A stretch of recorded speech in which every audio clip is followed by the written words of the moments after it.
और उसमें सबसे पहला जो उपाय है, अपने जीवन शैली में बदलाव करिए। नीचे बैठना उठना, सीढ़ी चढ़ना उतरना बचाइए। बाथरूम के लिए कमोड यूज करिए। चलते हैं तो छड़ी लेके चलिए। छड़ी लेके चलेंगे तो कहीं ना कहीं आपके घुटने पे जो खराब है उस पर कम प्रेशर पड़ेगा, कम जोर पड़ेगा, कम खराबी होगा। सीढ़ी चढ़ना उतरना बचाना है। कभी इमरजेंसी में सीढ़ी चढ़ भी रहे हैं तो एक एक सीढ़ी चढ़िए, रेलिंग पकड़ के चढ़िए। ये सारा ध्यान रखेंगे तो भले ही खराब घुटना है लेकिन उस पर कम प्रेशर पड़ेगा तो आपको कम दिक्कत होगा। दूसरा चीज़ जो बहुत ही इंपॉर्टेंट है वो है कि वज़न कम करिए। अगर वज़न ज़्यादा है तो वज़न कम करने पे कोशिश करिए। वज़न कैसे कम होगा उसके लिए मेरे बहुत सारे वीडियोज़ हैं, आप उसको ध्यान दे सकते हैं।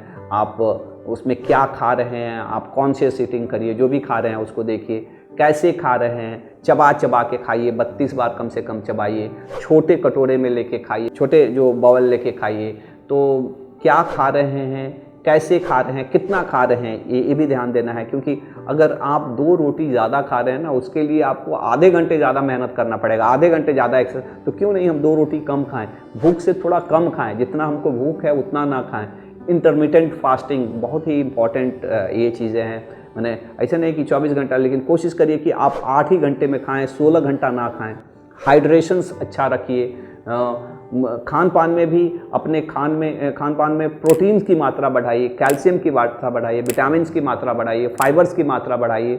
और जो नॉर्मली जो कार्बोहाइड्रेट्स हैं, फैट्स हैं, इसकी मात्रा कम करिए। तो अपने कैलोरी कम खाइए, न्यूट्रिशन ज़्यादा खाइए, फ्रूट्स, सलाद, ग्रीन लीफी वेजिटेबल्स, ये सब चीज़ें ज़्यादा लीजिए। होल अनाज जो है, रिफाइंड फूड नहीं लीजिए।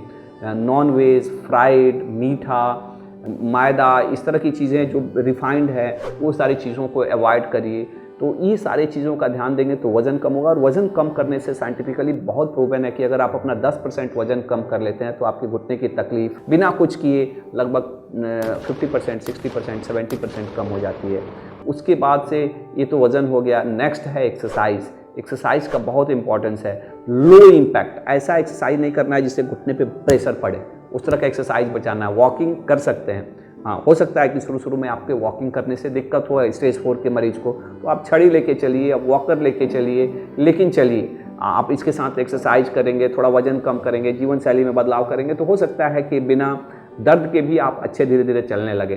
तो वॉकिंग करिए। साइकिलिंग बहुत अच्छा एक्सरसाइज है, ये आपके घुटने की मांसपेशियों को मजबूत करता है। आप एक ही बार नहीं, धीरे धीरे सुपरवाइज साइकिलिंग करिए। स्विमिंग बहुत अच्छा एक्सरसाइज है। और ऐसे बहुत सारे एक्सरसाइज हैं जिसमें डायरेक्ट घुटने पे खूब प्रेशर नहीं पड़ता है। और आप इसके लिए फिजियोथेरेपिस्ट के लिए, चाहे हम लोग के आप यूट्यूब पे जाइए, बहुत सारा ऐसा एक्सरसाइज हमने बताया हुआ है जो बिना घुटना पे प्रेशर किए आप अपने घुटने को स्ट्रेंथ कर सकते हैं, मजबूत कर सकते हैं। और एक्सरसाइज से बहुत बेनिफिट होता है। मेडिटेशंस, ये भी बहुत इंपॉर्टेंट है एक्चुअली।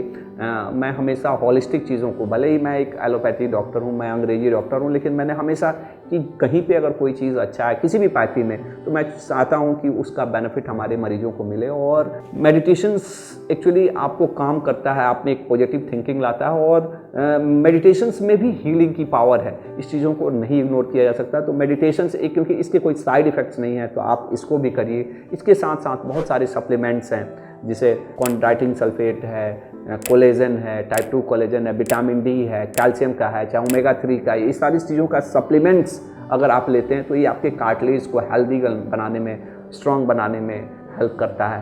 तो ये सारी चीज़ों को अगर आप ध्यान रखते हैं तो आपको डेफिनेटली अच्छा रहेगा।